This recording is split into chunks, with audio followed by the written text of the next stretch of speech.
Welcome to 101 Batiking with a Candle. Right, this is an ordinary domestic candle. It happens to be red because it's cheap IKEA candles after Christmas.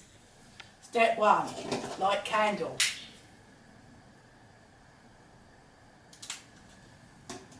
Let the candle come up and start melting the wax. It's a couple of seconds. So, tilt the candle, as you can see it's starting to melt. Oops, it's gone out. Tilt the candle, let it melt down onto the ripstop, and using your finger, high tech this, spread it out, as in whatever technique you want to do. Bigger blobs,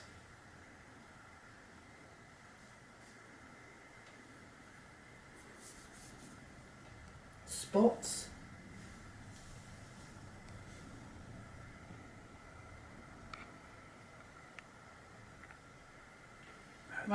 run it along carefully. Is it like to Ripstop?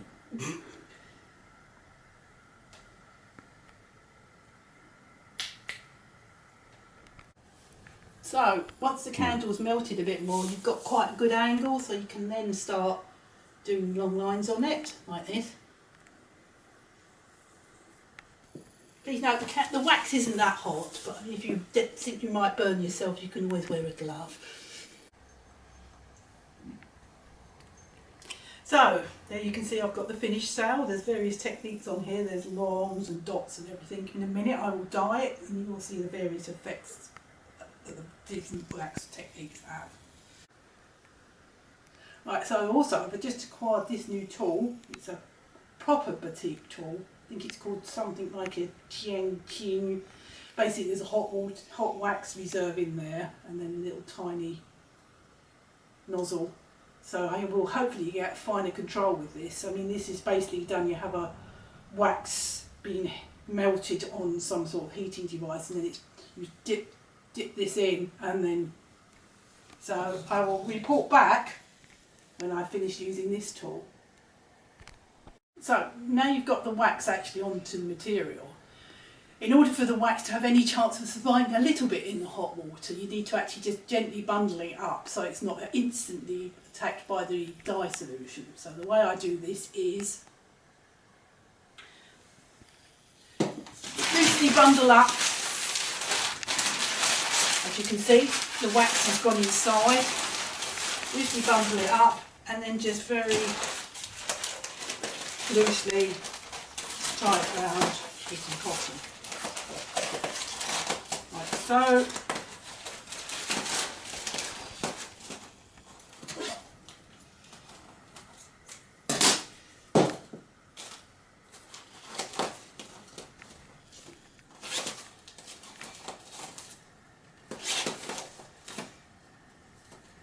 So you just end up with a very loosely bundled up piece of ripstop. Next process is dyeing. For dyeing, I don't normally do it next to the cooker. I have a separate area over on the right hand side, but it's smaller, so this is better to give you the general idea. Step 1,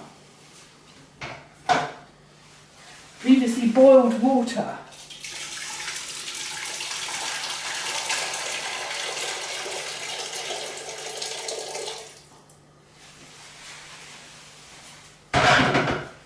Step 2, putting the dye in. So, gloves on. My presentation, you can either use what I use, which is a big tin, which is quite expensive, or you can buy the sachets, all the way around, or the small tins if you can find them. There's basically these have got 5 grams in them, so if I'm using the big tin, 5 grams is approximately a teaspoon. Goes in like that, put the lid on. The advantage of using a big tin is if I want to, I can actually put more dye in and get a deeper colour. I now add the salt. It's ordinary British table salt that I presume American or any other kind of salt will do. Add to the water. Give it a stir and put your oil on. To start with, I'm just trying to heat it up a bit. This isn't on temperature. Actually, no, you can do temperature, so I will now tell you what temperature it is. It's 120 degrees I've got it on, centigrade. So as you can see, it's actually just starting to boil. So I add some hot water. It doesn't have to be boiled, it's just hot water from the tap. So obviously that stops it boiling for a little while. I now turn down the temperature to about 80. Give it another stir.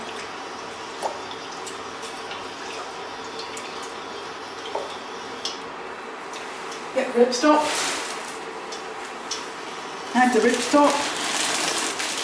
Push it down. Use one or two pieces of utensils to help. And obviously it wants to fight you because there's air in it. And ripstop is quite impervious to water. But as you can see, it's just starting to take up the colour. Right, so the ripstop's been in for 2 or 3 minutes. So what you need to do is just agitate it to turn it over, like that.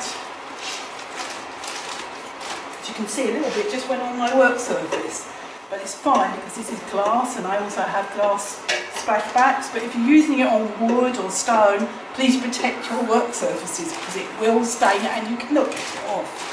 Right, so we give it a little agitation. You can see the colour starting to develop now. Just keep turning it over, base it to whatever colour you decide is how deep a colour you want. So as you can see, the colour is what I want it to be. Temperature's at 80 degrees centigrade. So now we have to empty the dye out and rinse. Of course, if you want to keep the dye for another attempt, it will not dye as deep as this, but you will get some colour out of it. It is possible to just leave the dye in the saucepan.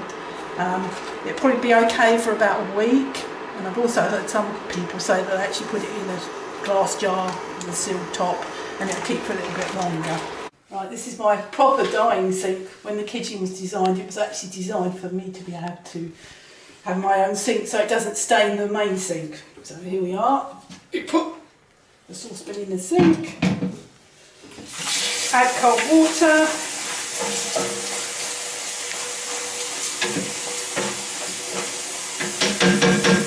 this to one side, empty the dye out, and empty all the ripstop out, rinse around the bowl, make sure that all the dyes come out of the bowl because otherwise when you dye with a different colour, there's bits left, they'll show up on the next piece of dye. So there I am putting it to one side, as you can see in the sink. Now this is a sink, ceramic sink, so I know that the dye doesn't actually stain it, but if you're using something like a composite sink, it can stain it. So I suggest that you maybe check before you put it down your best kitchen sink. Alright, so it's just a case of letting the main dye go. As you can see little bits of wax floating on there.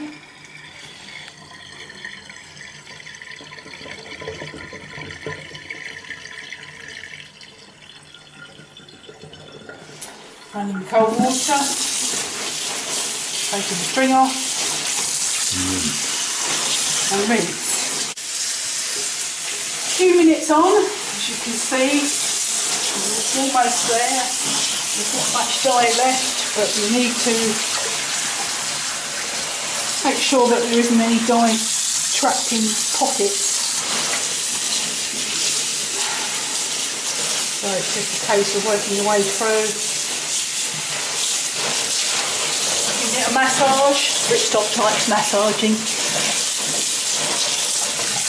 And as you can see, it's actually now running clear. Good tiny bit left, so I'll give it another massage.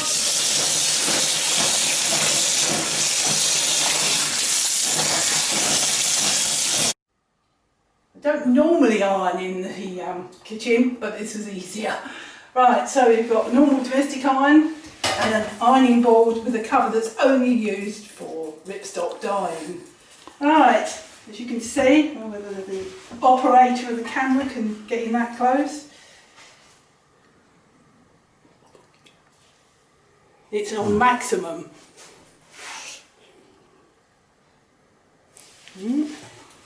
So, have you got the ripstop? Goes on wet onto the cover. This is going to sound weird, but there's a right and a wrong side of this ripstop.